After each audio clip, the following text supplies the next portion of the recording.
So I'm Carrie Magnan. I'm the circulation supervisor here at Wood Library and also one of the notaries. And sitting next to me is Jenny Goodamo, the director here at the library. Do we have a packed room? Do we have any people who are here for the first time tonight? Anybody? Yeah. Okay. Welcome.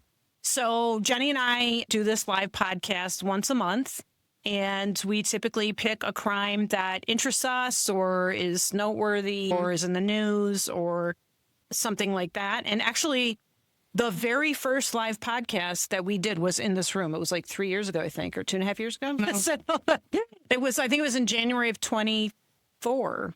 Does that sound right? I don't remember. Okay, maybe 23. I'm not sure. Anyways, it's good to be back in this room. I will say the early episodes it was originally called Cookies, Coffee, and Crime. True.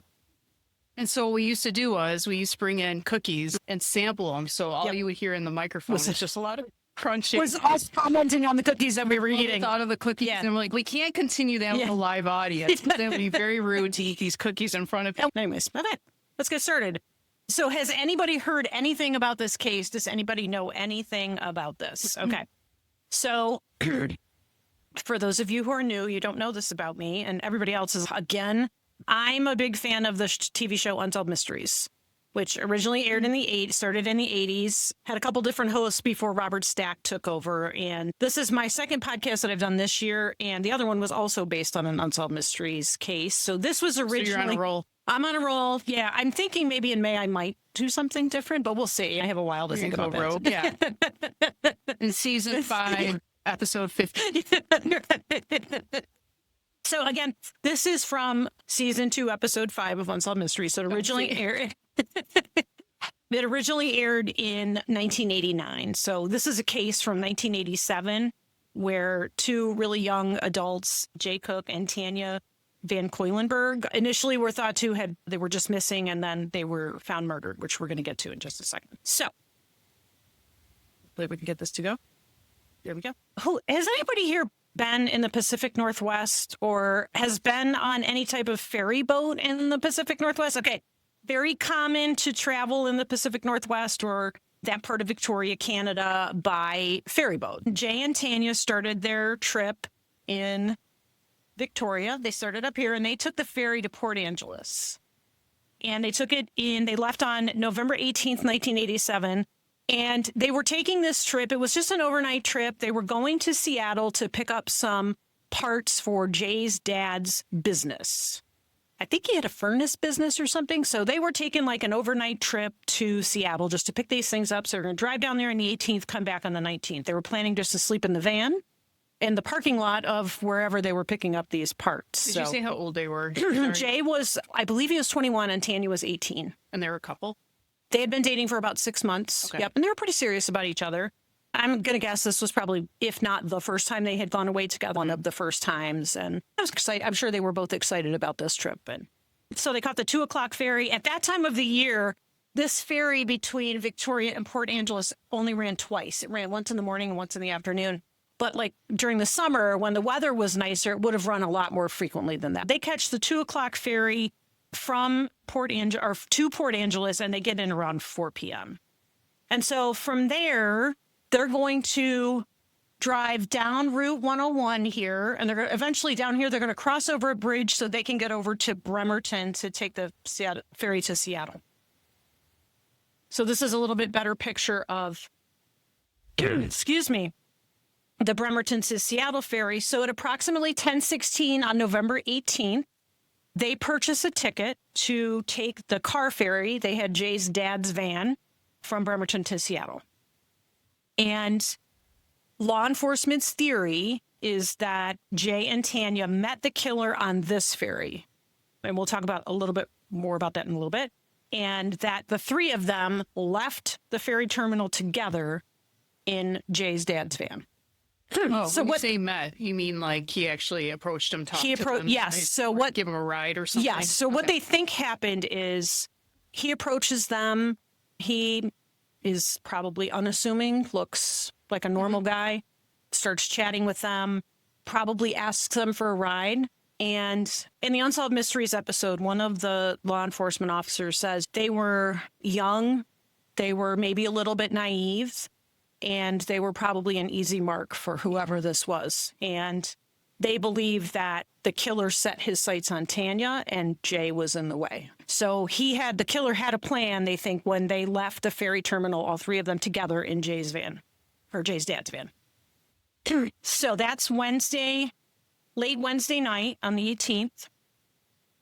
So then Thursday, the next day, they're expected back in British Columbia. And there's only a couple ferries running at that time of day. So if they miss the first one, there's always the chance they can catch the second one. Then they're not on the second ferry. And Tanya's father was interviewed in the Unsolved Mysteries episode and said it would have been very unusual for her not to call her parents and let her know where she was. Of course, this is way before. There's no cell phones. There's no pagers. There's payphones. Yeah. That's basically it. There's no phone calls. Nothing is heard from either one of them. It's probably unlike her to not call. Very unlike her. Yeah. So her mother was initially very concerned when she did not phone to say, hey, we're running late. We were going to catch this ferry, but we're going to be on the second ferry. And there's nothing. So the next morning, both families are very nervous on the 20th, and they report both of them missing.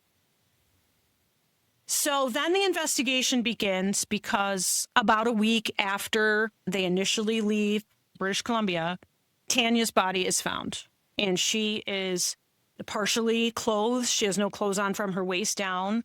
There was evidence of sexual assault, and she was shot in the back of the head. And there was DNA evidence found on her and on her clothing. And then, so that's on Tuesday, right? So on Tuesday, they find her. They don't know where Jay is or the van is. So there was some thought that initially he was a suspect because he's nowhere to be found and nobody's heard from him. So the next day, November 25th, the van was found north of where Tanya's body was. And we're going to look at a map so we can put all of this into perspective. And then the following day, so over these 3 days, the 24th, 25th, 26th, Tanya is found, then the van is found, then Jay's body is found. And it's not far from where the ferry terminal is. Okay. And Jay was beaten and strangled. And he had a pack of cigarettes shoved down his throat. And it was really interesting on the Unsolved Mysteries episode, and then some of the articles I read, they mention that there was something about the way that he was killed or something about the way the body was found that indicated to law enforcement personnel that the person who did this had some knowledge of the insides of prisons. Oh. And I thought when I read that, I was like, oh, it must have been the cigarette shoved down his throat because I had never heard of that. And I have no idea what they're talking about with this. And they've never released it. They have never said what it was. Yeah, not even up until today. They have not released what that information is. So this is the van. And this is in the room where it was being investigated or they were looking for evidence in it. So they begin collecting evidence. There isn't a lot in the van. There's zip ties. There's zip ties found at basically every crime scene, right? She has zip ties. Jay was prepared. He was prepared. The police think that he was taunting them by leaving gloves around, which is like an indication like, hey, you're not going to find me because I'm wearing gloves. Yeah. You don't have to worry about looking for fingerprints. They did find an unidentified palm print on one of the windows. And there was some other evidence that was found between where Tanya's body was found and where the van was found. The van was found at like a bus terminal, and that underneath this tavern deck, there was like her ID card, maybe her wallet, some other personal items were found there, and more zip ties. Wow. Yeah, so this guy zip ties were his thing, unfortunately. All right, so let's put it all in perspective. Okay. So they leave from here. They leave from Victoria. They go here. They drive down 101. Now, they get lost twice around here, or they make two stops because there's a bridge you have to take to get over here to Bremerton. And there's no Google Maps. There's no Google Maps. So there's probably either reading a triptych or a map, or they're just relying on the signs on the road. Yeah. So they wouldn't have even been able to like print anything on a computer. Right. There's nothing. There's no MapQuest or anything. So I think this is where they stopped here to get directions, and they were seen by somebody, I think at a gas station or something.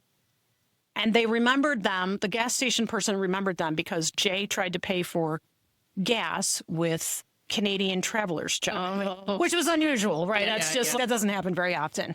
So they get going the right way, but then they end up over here. And here they stop for, I don't know, to pick up some snacks, maybe for the road or something. So at both of these locations, they're seen, and it's just the two of them. There is not a third person with them, which is why the police think they see them. They met their killer on the Bremerton ferry. So they get here to Bremerton, they buy their ticket, they take the ferry over. So on the 24th, this is where Tanya's body is found. This is where the van is found. Wow. And this is where Jay's body is found. Wow. Law enforcement's theory is that he was killed first. Right. And then the killer takes Tanya up Route 5 and assaults her, leaves her there, then leaves the van here. So that's where these things happen. Jay is killed, Tanya is assaulted and murdered, the van is abandoned, and then the killer just goes back into society. They don't have any leads. They're trying to find leads. And of course, the families it's just a traumatic and awful event that their children are murdered. But it actually gets worse for them because shortly after the murders, the families begin receiving greeting cards with some horrible letters in them that mock their children's death. Wow. They have this person, the letter writer, has some phrases he likes to use, including Hallelujah, Bloody Jesus. He uses that often. And when the Unsolved Mysteries episode aired about this case, they had received, at that time in 1989, they had received 19 of between the two families, 19 letters like this, usually around holidays. These parents they're just in an unbelievable state of grief, and now they're getting these awful letters. So this is actually a lead for the police because they're like, maybe this person is the person who killed Tanya and Jay. But unfortunately, that is not the case. It's just a sick individual? It's just a sick individual, yeah. And this part of this crime was solved in 2010. Okay. So from basically 1989 until 2010, this person was out there. I don't think they had been receiving letters like the entire time. Yeah. But a local crime show out in Washington, I think it might have been a PBS station out there, I'm not sure, did a sort of a takeoff on America's Most Wanted. They did Washington's Most Wanted. Okay. All right. So they're trying to find these criminals. Yeah, I actually met John Walsh. So Washington's Most Wanted. So Washington's Most Wanted aired, and they must have put some of these letters up. And somebody calls in and says, I recognize that handwriting. So then you're thinking, did he get a card which said Hallelujah, Bloody Jesus on it or something? Yeah, maybe. I don't know. This person is clearly... This person's not well. They're not well. Who knows Yeah, they're who not well. sending these things to. Yeah. The investigators on this case go back to the original files about these letters, and the person was an anonymous tip that called in the name, and the name has never been released. What? They say it's a really common name, so it could be like John Miller or Mike Smith or something like that. They've never released the name. But it turns out this person in one of these letters mentioned writing a letter to Ann Rule. Anybody know who Ann Rule is? Okay, so Ann Rule is a true crime author. And she started writing true crime because she used to work with, anybody know? Ted Bundy. That was her coworker. That was how she got right. That's how she in the cubicle next to us. they worked. They worked right next to each other. So that's how she got started writing in true crime. So anyways, this guy, whatever his name is, had actually written her a letter. And then they find that and they match the two names. And then they bring him in. Oh, he wrote to Ann Rule? He wrote to Ann Rule, about something. Who knows what. And they arrest him. Unfortunately, there's no, whatever they would have charged him with, the statute of limitations has long expired. And I think he did feel some guilt about doing this. He said it was at like a really bad place in your life. And I'm like, I don't think there's any excuse for writing these kinds of letters to these grieving parents who've just suffered this traumatic loss. That's terrible. Yeah, hard. It's just awful. And the police were like, whoever is doing this is just making the lives of these parents just miserable. They're just destroying them. So that part of it was solved. He had absolutely nothing to do with the case. Didn't know them, wasn't there, just left this ugly stain on this case. And anyways, but let's move on to something more positive. Okay. All right. So I want to introduce you to Chelsea Rustad. Okay. All right. So she developed a hobby in 2013, which I think many people in this room probably have. I'm thinking she's a genetic genealogist. She gets into genealogy. She buys a subscription to Ancestry.com in 2013. And then in 2015, she wins some sort of free DNA kit from 23andMe or Ancestry.com had those DNA kits. Yep. So she was in like a Facebook contest or something, and she won one. So she did it. Okay, I can see where it's going. Yeah. So she does this, and her cousin, you should upload your results to these. There's these sites you can upload them. So this person here, this is Chelsea. Right. So in 2018, the police show up at her door. She has no idea why. And they're like, your sample, we think your second cousin may have committed a crime. She doesn't know anything about the case. She doesn't even know her cousin does not know this person. But they're related through the great-grandmother. And this is her other cousin here. This when they said the suspect had 2 second cousins, these are the second cousins here. Okay. And this is the suspect with the 3 sisters. And then this is a picture over here that was developed based on the DNA that they found, right? I think this is still something that's not always 100%, and we'll see in the next slide what the suspect actually looks like, but they can determine from the DNA where they're from, what their hair color be like, or their eye color, skin color, things like that. So this is the drawing that they came up with for the suspect. So let's see if he looks anything like that. All right, here we go. Okay. So this is him right here. So this is him. So let's go back. That was the drawing, right? And then this is him. So, yeah, you can see it a little bit. I do think I think that part of this is going to improve kind of information that they're getting from these DNA results. A lot of these cases now are being solved because of things like this. There was a second part to this which talked about the privacy concerns, which I think is another issue with this. But I'm glad in cases like this that they were able to at least get some information about who this potentially was. 2 years ago? Yeah, you did it during our... Yeah, Crime X. And Cece Moore was in it, and she helped crack that case, too. I think she might have been at CrimeCon, too. Probably. Maybe. I think she's very well known. I'm just starting to see her more and more. Yeah. And it's interesting that she was the one who was thinking, hey, we could use these samples that people are uploading to try to solve some of these cold cases, which is what's happening. So let's go to our next slide here. Whoops, hang on. All right, so this is just another drawing of what Cece Moore came up with. So in May 2018, William Earl Talbot II was arrested and charged with 2 counts of aggravated first-degree murder in Snohomish County, Washington Superior Court, and he pled not guilty. Okay. So when I was researching this, and there's always all of these other things that come up. So this here is a playing card. The Snohomish County Sheriff's Office in 2015 put out a set of playing cards of cold cases and unsolved cases in Washington State. And this case, Jay Cook, this is actually a picture of him and his mother. He was the King of Hearts and updated with arrest made in that case. But they only released these to inmates in prison, which I think is weird because I would really like to get a hand. I would like to have this deck of cards. Friends in prison? I don't know anybody in the Washington State prison system. Anyways, so it goes to trial in 2019. I think it was in June of 2019. And he goes on trial for the murders of Tanya and Jay. And there were 12 jurors, and they heard weeks of evidence on both sides. I would say the prosecution didn't have a lot of evidence tying him to the case other than the DNA and the fact that, if you remember from the map where Tanya was found and the van was found, he was from that general area. He would have been familiar with that. Would he have been in that area? Then the answer is yes. And he's a truck driver, so he would have been all over. Like, he came in like he was in a wheelchair, and he really wasn't like that. So this is him when the verdict is announced. He collapsed. He was found guilty. Yeah, we had a walker right there. Yeah, but they had that wheelchair. That's a wheelchair. I'm sorry. Wheelchair, a walker.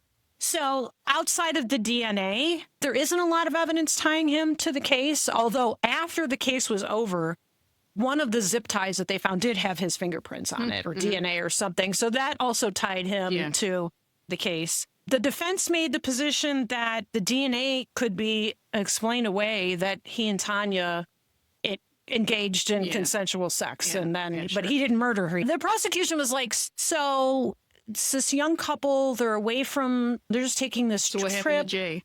Yeah. So they're taking this trip, and evidence came out that she was having her period when they were taking this trip. And this was also at the height of the AIDS crisis. And they're like, and you expect the jury to believe that that's your explanation of how it happened. You. Yeah, at the expense of Jay. That's just So the prosecution didn't believe it, and neither did the jury. Okay. So they find him guilty. Okay, on to the appeal. So there are multiple you warned us appeals. about. Yes, there are multiple appeals in this case, which is not uncommon. It's normal for somebody convicted of a crime to file an appeal. And he filed multiple appeals, I believe. But the one part of his appeal that the Court of Appeals in Washington believed was juror bias. So we're going to talk a little bit about how juries are chosen. Has anybody, who here has received a jury summons? Okay, a lot of people. Who here has served on a jury?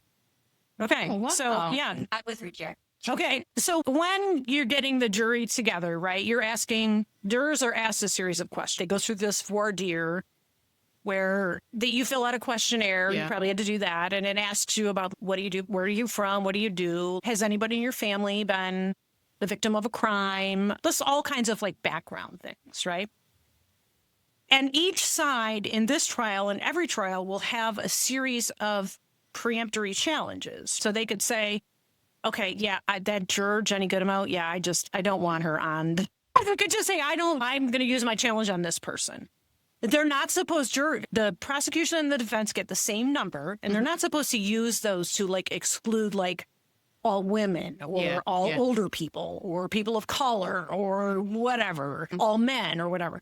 But they do have the right to excuse jurors. They just don't want them on the jury for whatever reason. They're trying to build a jury that's going to be the best for their client. So the full idea around this preemptory challenges is that both sides get an equal chance to make up the jury. And the theory is that they will be more accepting of the outcome when they both have an equal say in how the jury is put together, because they each can make challenges and they each can whatever. So juror number 40 is who we're going to talk about. And Jenny and I are going to role play what juror number 40 said during the voir dire. So this is exciting. So you may be lucky. This may be the only This, chance. yeah, this may be just you a can ever live. see Yes. this. Okay. All right. So I'm going to be the attorney asking the questions. And my questions are mostly verbatim. Jenny's answers are going to be exactly what juror 40 said during the voir dire. Here we go. Would your mother's history of domestic abuse affect your ability to be fair and impartial? To be honest, I feel like I wouldn't know until the time came.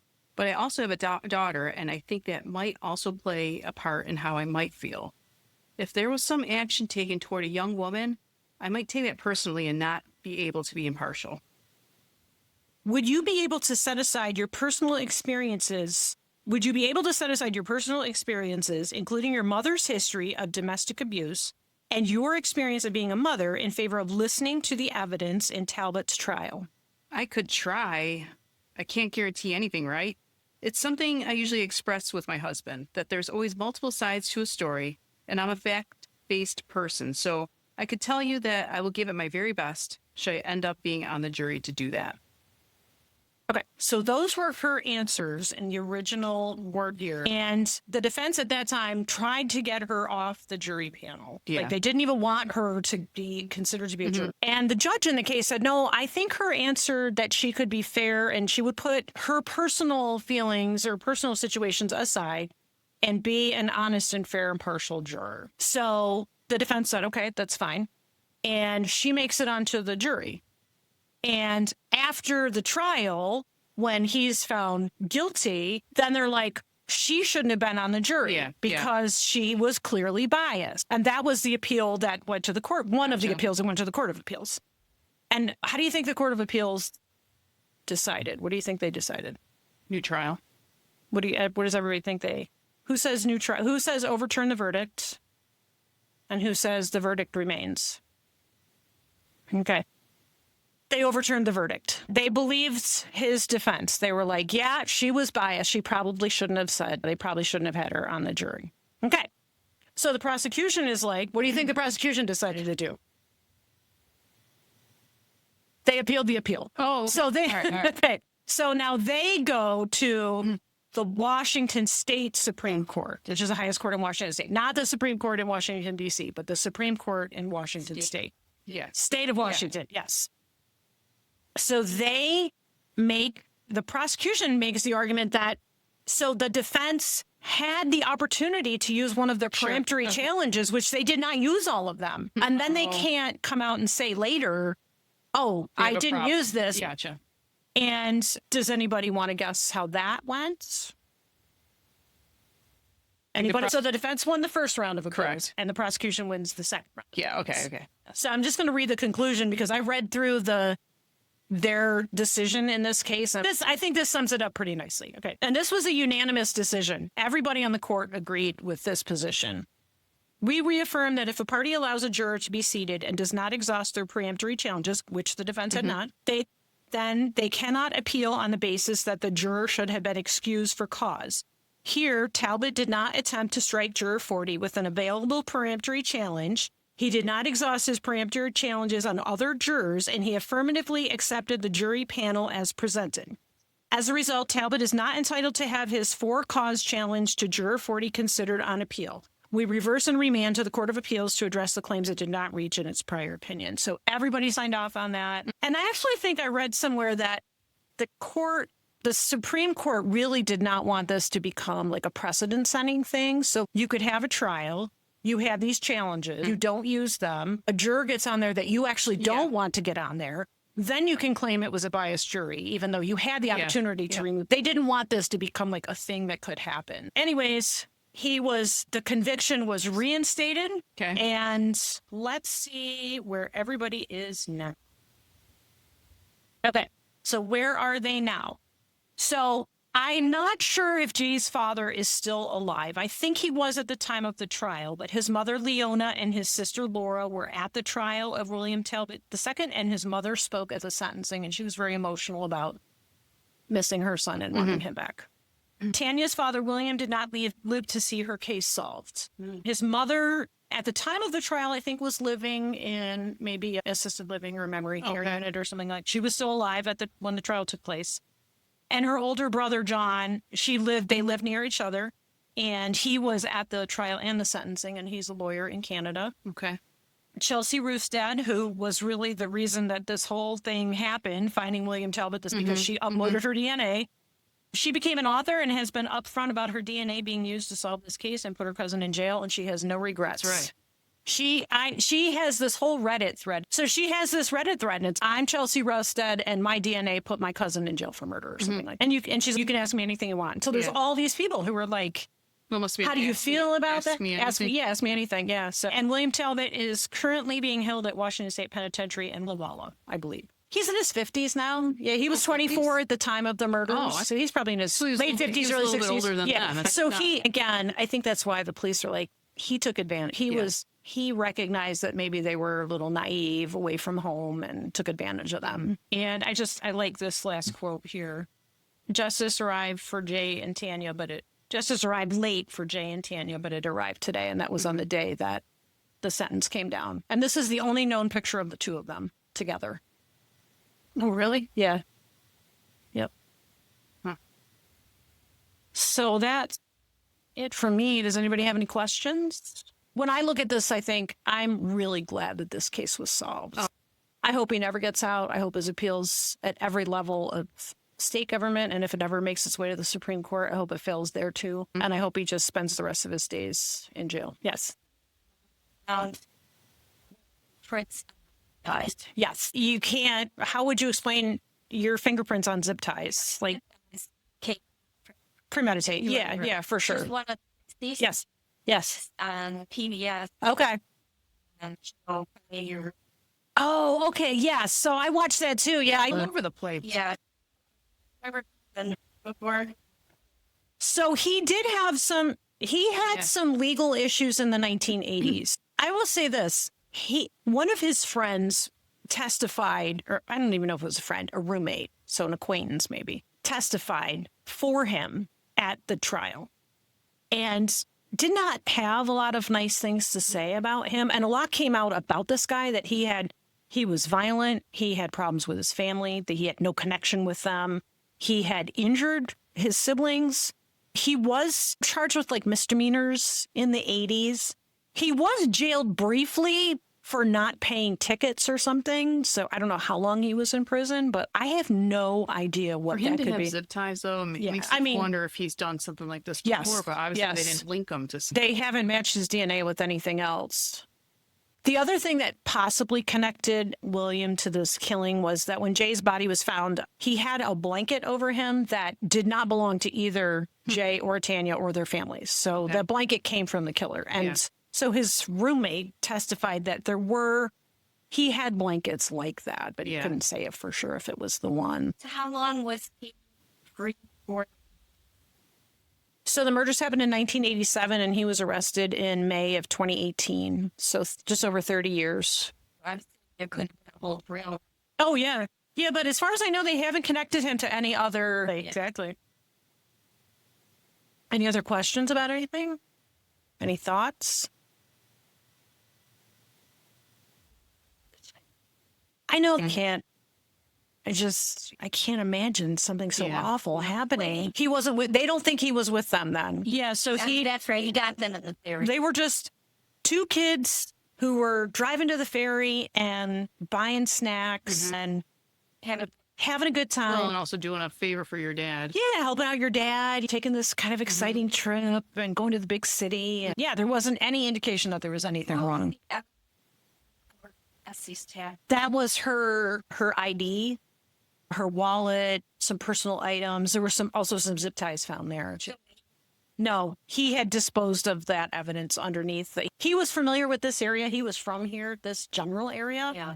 And they think he gets her body out and then is disposing of some of the evidence and then goes and leaves the van. And then from where he leaves the van, who knows what happened next. He just Was he ever married or anything like that? never married, no kids. Nope. He could have called a friend and said, hey, can you pick me up at the bus station? Yeah. Because that's where they found the van. True. Seems like a bad guy just all around. And But I think it was upsetting to the families when his conviction was overturned. Oh, yeah, I can't imagine. And just when you're like, hey, this is finally coming to an end, this long 30-year journey of waiting to get somebody to find who was responsible for this in prison, and then he's in prison, and then his conviction is overturned. And But he stays in prison, doesn't he? yes, Like, he stayed in prison. Yeah, he wasn't released. How long was the appeals process? So they reached their verdict, I believe, in 2021. So it was like 2 years later. Okay. And then I forget, did I write that down when I feel like the Supreme Court ruling was maybe 2023-ish, 24-ish, something like that. So relatively recently, and he's still in jail. And he's still, I'm sure, filing appeals on other things. yeah. But again, I always say this about these cases. I think it's a real testament to the law enforcement personnel who collect this DNA. They don't have any idea what they're going to be able to do with this, but they kept it. And I'm glad they did because, and if it wasn't for Chelsea Rustad, who knows if this would have ever been solved. So were they killed watching? Yeah, they were killed. Yeah.